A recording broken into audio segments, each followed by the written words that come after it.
नमस्कार मित्रांनो, 2024 हे दूध उत्पादकासाठी सर्वात वाईट वर्ष म्हणून गेले आहे. यावर्षी दुधाचे भाव हे 40 रुपयाहून थेट 26 रुपयावर आल्यामुळे दूध उत्पादक शेतकरी खूप अडचणीत आला होता. या व्यवसायात नवीन पदार्पण केलेल्या दूध उत्पादकांना तर खूप मोठी किंमत मोजावी लागली होती. महागाच्या गायी खरेदी करून चालू केलेला हा व्यवसाय पूर्णपणे नुकसानीत चालत होता. त्यात राज्य शासनाकडून काही महिने दूध अनुदान चालू केले होते, पण ते अनुदान 5 रुपये आणि 7 रुपये असून सुद्धा दूध उत्पादकांना 10 दिवसाचे पैसे अगदी थोडे मिळाले.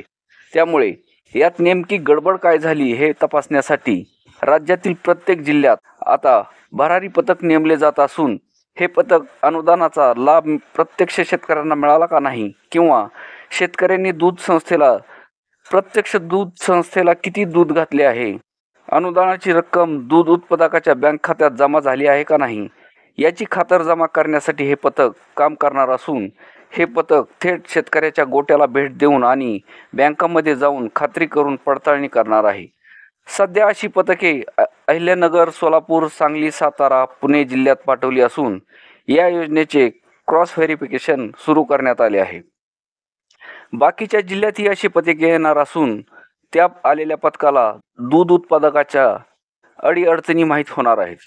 हे पथक शेतकऱ्याच्या गोट्यात जाऊन गायी किती आहेत, दूध उत्पादन किती होते, किती लिटर दूध तुम्ही संघाकडे जमा करता आणि तुम्हाला अनुदान किती मिळाले आणि ते अनुदान बँक खात्यात जमा झाले आहे की नाही याची खात्री करणार आहे. जर तुमच्या गोट्यात हे पथक आले तर तुमच्या अनुदानाची माहिती द्या व ते किती कमी मिळाले हे पण सांगा, म्हणजे कदाचित तुम्हाला ते वाढीव मिळू शकते. 11 जानेवारी ते 10 मार्च या काळात दूध अनुदान हे प्रति लिटर 5 रुपये होते, तर 1 ऑक्टोबर ते 30 नोव्हेंबर या कालावधीसाठी 7 रुपये अनुदान होते.